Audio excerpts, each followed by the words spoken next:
Hello and welcome to Rin Reads. We're doing another double feature. Woo! It's just, with some of these books, I did read them a while ago, so they're not as fresh in my memory, even though it's like within the last month.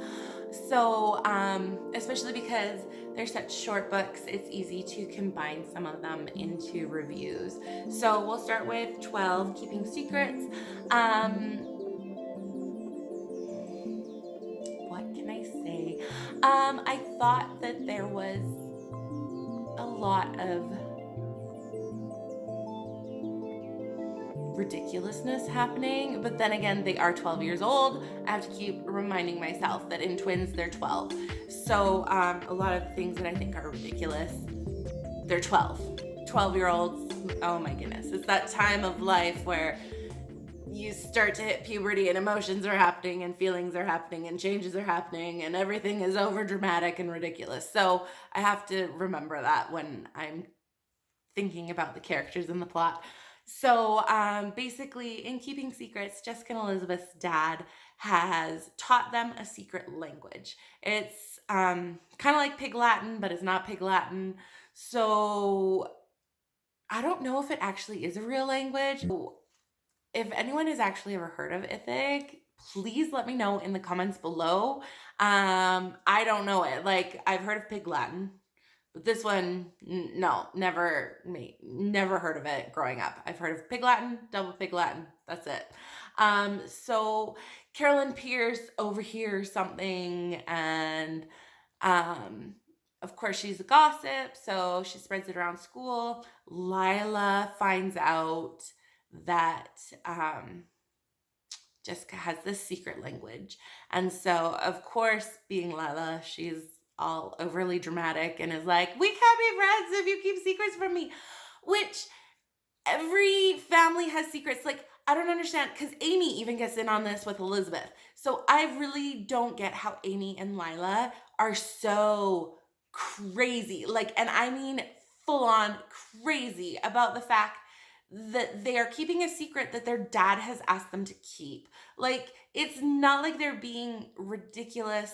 It's just their dad asked them to keep a secret, and Elizabeth has like explained to Amy, and I think she even explains it to Lila too, that this is a secret that their dad gave them, and they just are over dramatic and ridiculous about it, like friendship over about it. So of course Jessica breaks, tells Lila. Amazingly enough, Lila tells the whole school. Imagine that. Really, Jessica broke because she wanted to go to a party. So the whole school knows there's a substitute teacher who's taking over their music class. Everybody hates her, so they decide they're going to use this secret language to get her in trouble. And it backfires, which is great because Lila's plans always are ridiculous. So Elizabeth has this whole like crisis of, does she break her secret and tell their teacher or not? So she kind of like goes to tell her teacher, but her teacher's already figured it out. So she doesn't have to break her secret, and she gets to keep her secret. Yay. Then we go into Stretching the Truth. So we go from secrets to lying. Amazing how you transition from that from one book to the next. So I don't understand what is happening in this cover.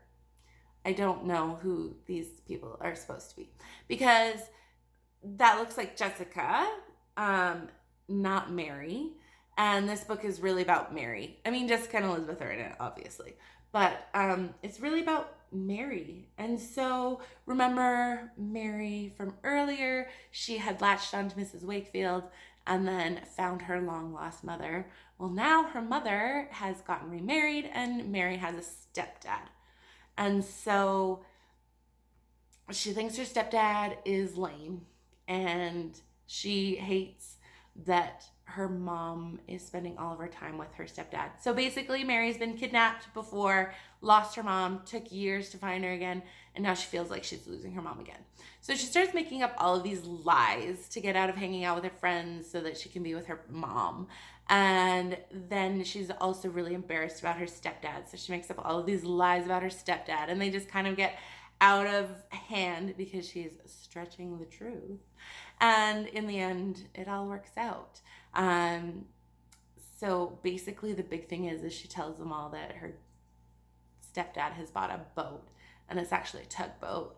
And so everybody's imagining it that it's this yacht because she says that her stepdad has money.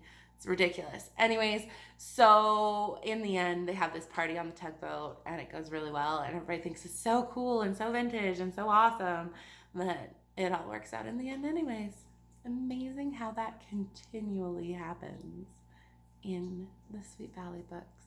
It always works out in the end. So yeah, both total fluff books, but I enjoyed them. It was fun to see Mary come back as another character. I do really enjoy the books that focus on people other than just the twins. Not to say that I don't love Jessica and Elizabeth, but it's just fun to see like those other glimpses, which is interesting that I've never read the Unicorn Club books. I think that those were starting to be released as I was getting out of the Sweet Valley Twin phase and really starting to embrace high and university. So I didn't really get into the Unicorn Club as much. Actually, I've never read a Unicorn Club book, but I hear that all of those are from the perspective of different Unicorn Club members and not necessarily Jessica.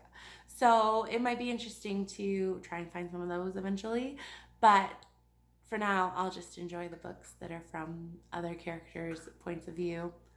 Mainly, all of the books just filter in between a bunch of different characters. But yeah, it was fun to see Mary again. Anyways, that is my review of Keeping Secrets and Stretching the Truth. I hope you enjoyed this, and we'll be back with more Sweet Valley Twins, I guarantee. There's a stack like this high of books that I have to get through. So we'll be back.